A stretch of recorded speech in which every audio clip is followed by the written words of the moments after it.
경북 봉화군 봉성면에 자리한 우곡성지. 이곳은 한국 천주교 첫 수덕자로 불리는 홍유한 선생의 삶과 신앙을 기억하는 곳입니다. 세례를 받지 못했고 사제를 만난 적도 미사에 참여한 적도 없었지만 그는 누구보다 복음대로 살고자 했습니다. 신앙을 아는 것에 머물지 않고 삶으로 증명하고자 했던 사람. 우곡성지는 홍유한 선생의 삶을 우리에게 보여줍니다.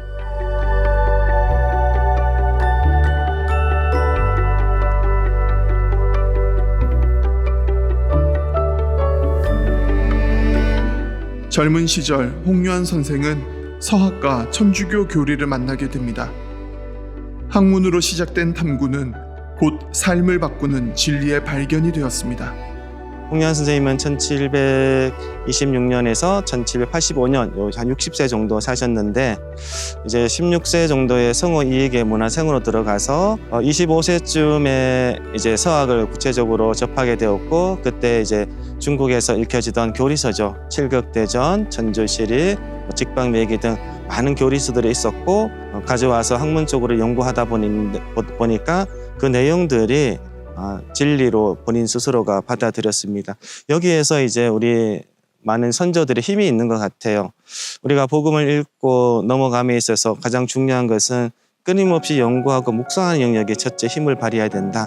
그 측면에서 홍유한 선생님은 끊임없이 자신의 삶 속에서 초대 교리서를 연구를 했고 진리를 받아들였습니다. 중국에서 전해진 교리서 천주시리와 칠극은 그의 정신적 기반이 되었습니다.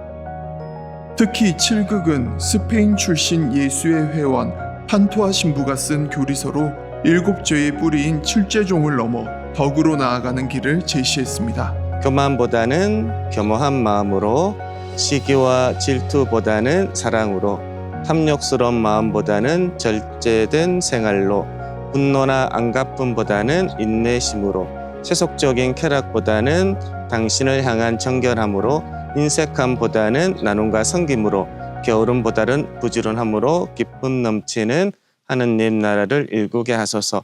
이게 이제 주된 내용인데, 그 부분이 홍유한 선생님은 칠극대전을 실제적으로 삶으로 사신 분입니다. 그런데 이제 칠죄종에 중심을 둔 것이 아니라 반대의 덕을 삶 속에서 끊임없이 실천함으로써 이제 덕의 실천을 온전히 나아가신 분. 그래서 홍유한 선생님 같은 경우에는 복음적인 삶으로 온전히 옮기신 그런 의미에서 우리에게 큰 기감이 된다. 우곡성지에는 칠극의 길이 있습니다. 우리는 칠극의 길을 걸으며 복음은 말로 증언하는 것이 아니라 삶으로 살아내는 것임을 깨닫게 됩니다. 홍유한 선생님은 이제 사대부이기 때문에 말을 타고 이렇게 다니셨어요, 일반적으로.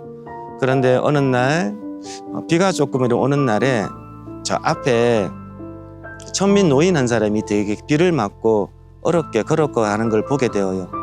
당시 보통 양반 같으면 그냥 지나가거나 아니면 당신들이 가는 그 길에 걸리적거리면 오히려 호통을 치죠. 근데 홍유한 선생님은 본인이 타고 가는 그 말에서 내려서 그 천민 노인을 자신의 말 위에 태우고 본인이 그 말꼬피를 잡고 집까지 데려다 줍니다. 그러면 당시 그 조선 사회에서는 양반이 사대부로가 절대 그런 행동을 하지 않아요. 그러면 왜 그렇게 했을까? 궁극적으로 이 상황을 묵상해 보면 그것은 예수님의 삶을 그대로 가져왔다. 저는 이렇게 보고 있는 거예요.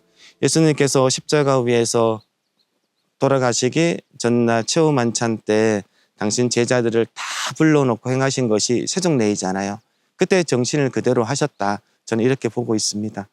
높아지는 대신 낮아지는 길을 선택한 홍유한 선생.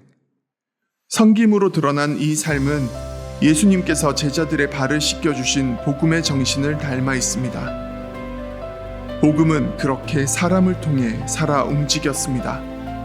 우곡성지를 걷다 보면 문득 자신을 발견하게 됩니다. 편안함만 추구하며 신앙과 삶을 따로 떼어놓고 살고 있지는 않은지, 칠극의 길은 죄책감을 주기보다 내가 어디로 가야 하는지 방향을 보여줍니다. 그래서 이 길은 두려움보다 위안을 줍니다. 머리로 받아들여 가슴으로 느끼고 실제로 그 삶을 살아간 홍유한 선생. 복음을 살아내므로 예수 그리스도를 전한 그의 삶을 통해 우리는 돌아보게 됩니다. 나는 지금 무엇으로 신앙을 살아가고 있는가? 우곡성지는 그 질문을 우리에게 던져줍니다. 미사도 언제든 드릴 수도 있고 뭐 지식적인 교리적인 언제든 볼 수 있는데 그것을 과연 내가 마음으로 받아들이고 삶으로 옮기는 것은 또 다른 개념인 것 같아요. 그래서 홍리한 선생님에서는 실천적인 삶으로 복음을 증거한 사람, 전 이렇게 이제 정의를 하고 싶어요. 이거 마찬가지 7급 대전도 단지 덕을 닦는 것이 아니라 그 삶으로 실천함으로써 내 안에 있는 덕을 점점 키워가는 것, 그런 영역이기 때문에 그런 측면에서 홍리한 선생님이 현대사회에서 의미를 주지 않을까라는 생각을 저는 여기 생활하면서 많이 들었습니다.